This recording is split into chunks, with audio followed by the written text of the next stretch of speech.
So the next talk is about mechanizing synthetic Tait computability in Istari by Runming. Okay, hello. So today I'm going to talk about mechanizing synthetic Tait computability in Istari. So let me break down this title a little bit. So synthetic Tait computability is this abstract categorical gluing approach to meta-theory of type theory. So if you want to prove things like normalizations or canonicity, sometimes you use this kind of a logical relation proof.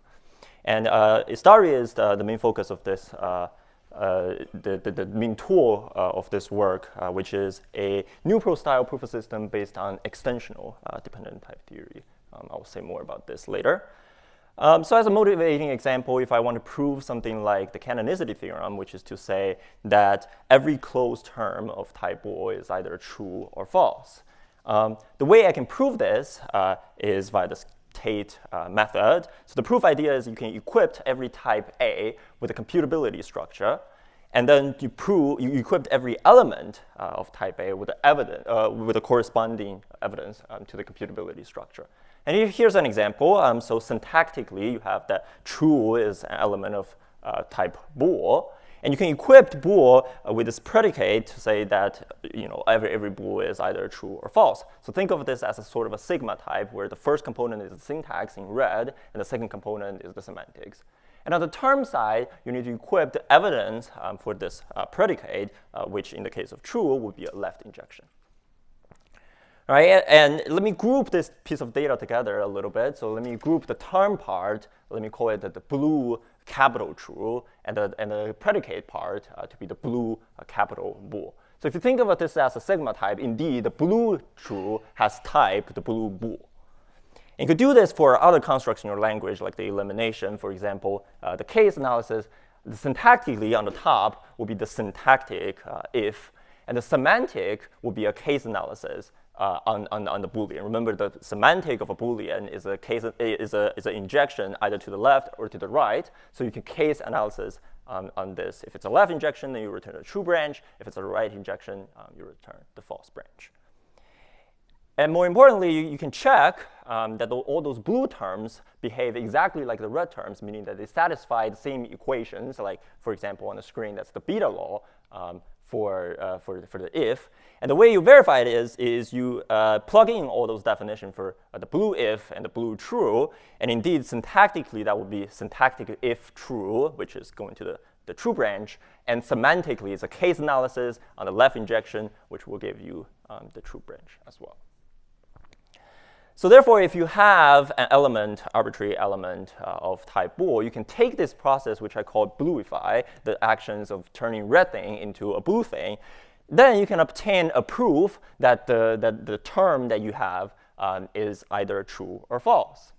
And more importantly, after this, you need to verify that when you take the top part of the result of bluify, you get back exactly where you started with. And the reason for this is you want this E to be the E that you care about, the U you started with, not some arbitrary Boolean to have the proof with. And categorically, the story is like this. You start with a syntactic category T, and you define this functor bluify to some sort of a gluing category where the gluing category has object where it's two parts. The first part is the syntax. The second part is the semantics. And the gluing category has some sort of a projection functor pi back to the syntactic category, which is to just isolate the syntactic part. And then you verify the bluify functor is indeed a section of the projection functor, meaning that if you take the round trip, you get back exactly where you started with. And this is an analogous thing of the fundamental theorem of logical relation if you are coming from a logical relation background. So this approach is sometimes also called Artin gluing or proof-relevant logical relations. And it's sort of a large proof because you sort of need to go through every single thing in your syntactic category, which is inductively defined.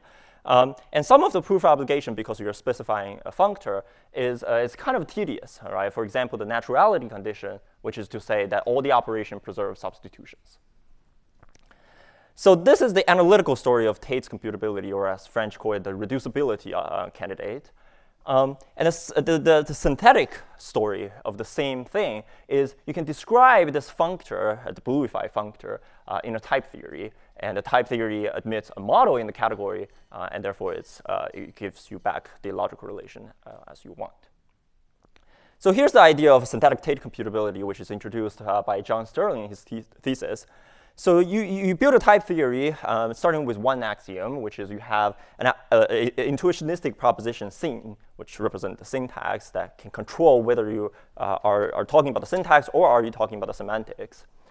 And it induced a pair of modalities. This is the idea from homotopy type theory, the open modality and the closed modality. Let me not tell you how they are defined, but they satisfy one property, which is open of closed A is isomorphic to unit. What that means is if you mark things to be semantic under the closed modality, you have a way to completely erase them, namely to use the open modality to completely erase anything that is semantic. And therefore, this open modality is sort of the synthetic projection functor, pi, we saw earlier. So a bit of a history of synthetic Tait computability. It has been used to prove a lot of meta-theory for a dependent type theory. Maybe the most famous one is the normalization results for Cartesian cubical type theory by Istari and Anjuli. And most recently, I myself proved the canonicity for cost-aware logical frameworks using the same proof technique. So cost-aware logical frameworks is this dependent type theory, dependent call-by-push value language, which my group has been working on for the past couple of years. So it's a type theory that is specialized for cost verification of algorithms and data structures. So here's the technical detail for synthetic Tait computability. Remember, I say we need to put the semantic information under the closed modality, and here's exactly the same thing as before, except for the predicate that the syntactic boolean B is either true or false is under the closed modality, which is marking it to be the semantics. And on the evidence side, we still have the left injection, but it's guarded under the monadic return for the closed modality. And why is this useful? Maybe it's not obvious immediately, but we can show that under the open modality, the blue true, which is this part, is equal to the red true. And the reason for this is this part is of type closed something, and open of closed something is isomorphic to unit, which goes away, so leaving only this part, and therefore we can prove this equation.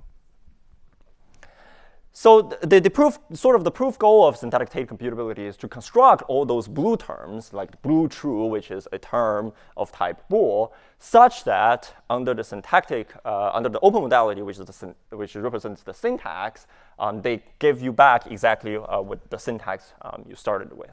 So as a piece of notational device, I would write sort of this subset type notation or extension type notation where true is an element of type bool such that syntactically it's equal to true. It's just a piece of notation.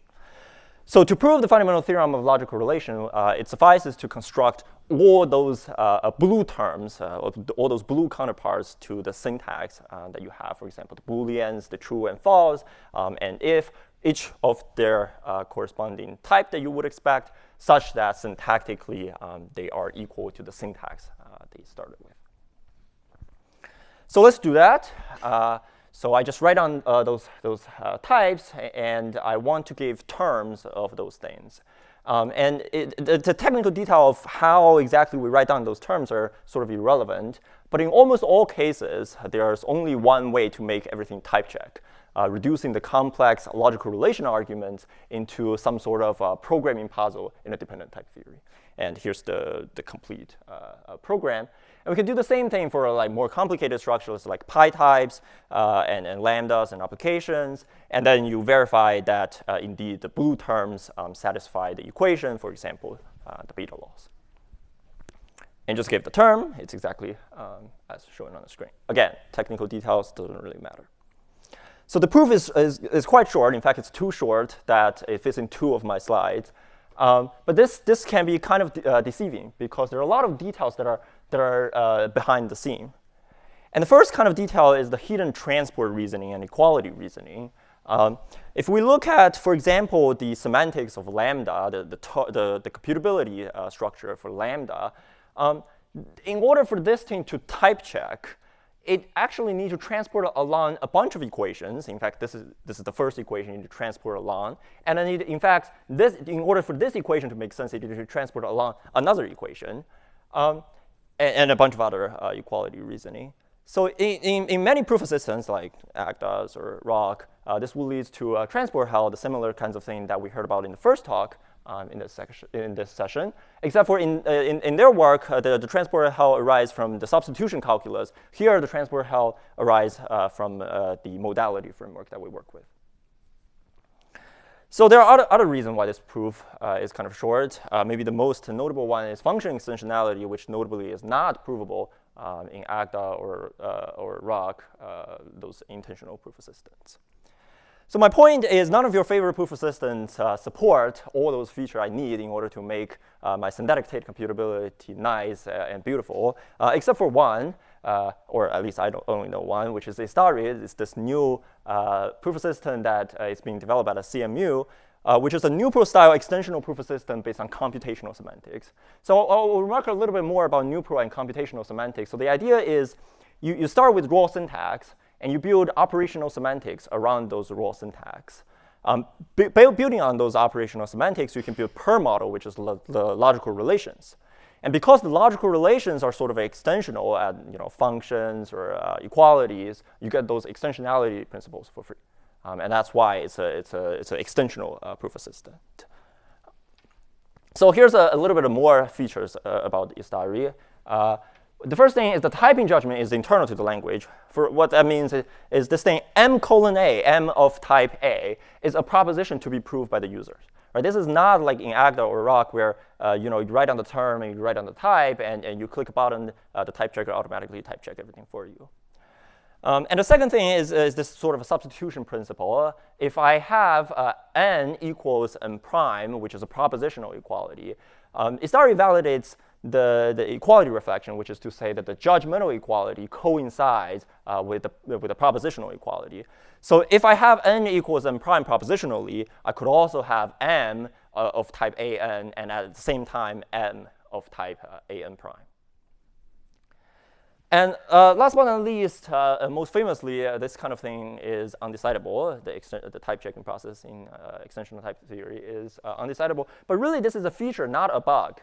Because if the type checker is stuck, the user can manually take over. And typically, when that happens, the user have more domain knowledge about how this thing should be type checked. And therefore, they can do things better than the type checker. So here's a bit of an example, a very small one. If I want to write a function, vec m plus n to vec n plus m, just swapping the order of the arguments to the addition, I can write down this type, and I can write down the term, which is the literal honest identity function, lambda v dot v. And then my goal is to prove that the identity function, the term that I write down, indeed has the type that I specified, which I then need to use a series of tactics, which is like this. And you notice that I call the type checker will run everything, and it will get stuck. Because at some point, it would need to prove that m plus n is equal to m plus m. And that's when the user can take over to apply whatever lemma that you can prove by induction. And notably, in ACDA, you would say, you can't write something like this. You would have to say lambda v transport of this equality of v. And that complicates the reasoning about anything that involves this function. So building on this, equality reflection and all those other features in Istari, we build a library for this synthetic phase distinction that is necessary to do synthetic Tait computability. For example, the modalities that I showed you earlier, as well as a bunch of other things. So here's another example to show our mechanization.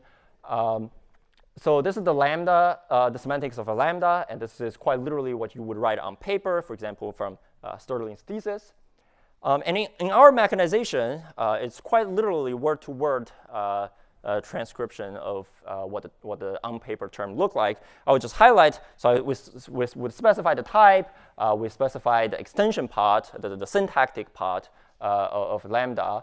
And for the term, it's the syntactic lambda as well as the semantic. And you'll notice that there, in the term itself, there's no transport, there's no equality reasoning, even though they sort of have to exist somewhere. And the place where they exist is sort of in this dot, dot, dot, where it's establishing that indeed this term has this type through a series of tactics.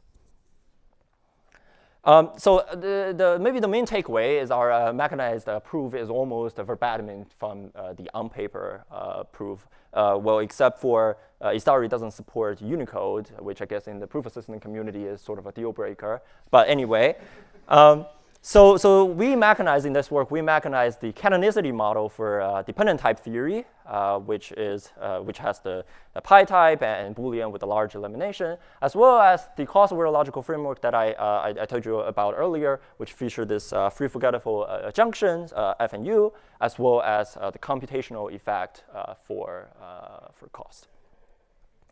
So let me do a little bit of a comparison. So the intentional proof assistance versus the extensional proof assistant. So maybe the main thing to say here is where exactly is the proof, right? So in intentional proof assistant, all the proofs are in the term, right? All the equality reasoning, you have to put transport maybe here and there. And once you have those terms, once you massage all those equalities into the term, the type checking process become automatic. Whereas in the extensional world, all the proof, all the main proof happen in the typing derivation. And therefore, if you write on a term and you write on a type, you need to manually establish that the term indeed has the correct type. And this process, this type checking process, is mostly automatic because there's the default type checker. But because the undecidability problem, the default type checker sometimes gets stuck, and the user can manually take over. And both can do this kind of a mechanized Boolean arguments, the logical relation, the categorical logical relation for meta-theory, and most notably on the intentional side, Kapowski and Puget, in a very recent ICFP paper, showed how to mechanize this Boolean argument in ACTA with a observational type theory layer built on top of it. And this work is about mechanizing synthetic Boolean argument in an actual extensional dependent type theory. So when I put the paper online, the immediate reaction I got was, at what cost are you giving up the decidability of type checking? And here's the cost. So we need to write those lines of tactics in order to establish the well typeness of those derivations. But it's really not too bad. It's quite manageable. Like for the Booleans, the terms related, the semantics related to Booleans, it's like 100 lines. And for pi's, it's like 200 lines, 300 lines, something like that. The only thing that is quite bad is the large elimination, which in this case takes about 1,000 lines of tactics. But this whole process is sort of mechanical, and it's quite manageable. And I want to conclude my talk by quoting a CPP paper from a couple years back, which says that accordingly, those Boolean proofs have some sort of extensional flavor, and as such, are less amenable to implementation in a proof system based on intentional type theory. Moreover, the more sophisticated iteration, which they're talking about, synthetic Tait computability, rely on multimodal type theory as internal language for future reach category, for which the mechanization is still in its infancy. So hopefully, my work convinced you that it's indeed possible to mechanize the complicated synthetic Tait computability argument in a modal dependent type theory that is actual extensional. And that's the end of my talk. Thank you.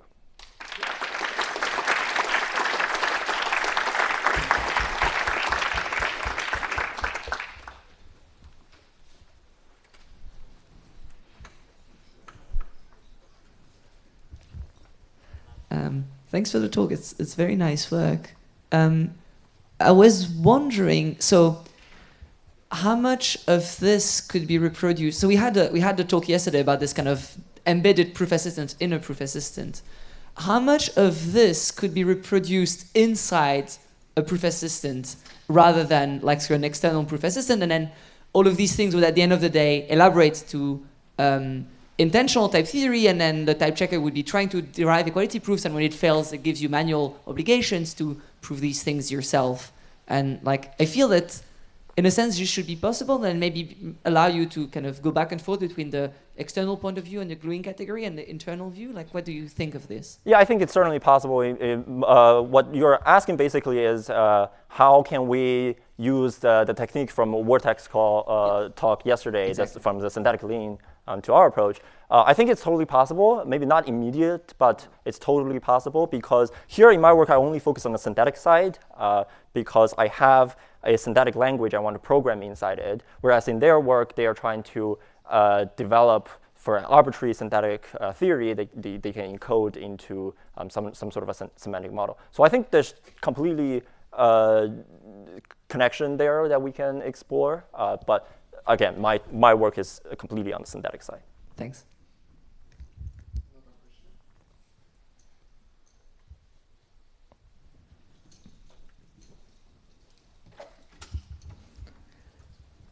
I have a small question about Istari. Okay. Back in the day, one of the main concerns about New Perl was the large amount of rules. At the end, it was something like 300 reasoning rules. Is it something that also happened in Istari, or is it more principled? I mean, smaller reasoning-wise? I personally have not experience with NuPro, so I don't know how to compare. But my user experience in Istari is quite pleasant. In fact, it's probably more pleasant than my experience in Agda. So I don't know how to compare. I mean, I heard that NuPro is hosted on some sort of a server, which I don't have access to. So I mean, Istari is sort of a modernized NuPro, which you can install on the laptop and use it. I have to say that the experience has been quite pleasant. Okay. Thank you again. Thank you.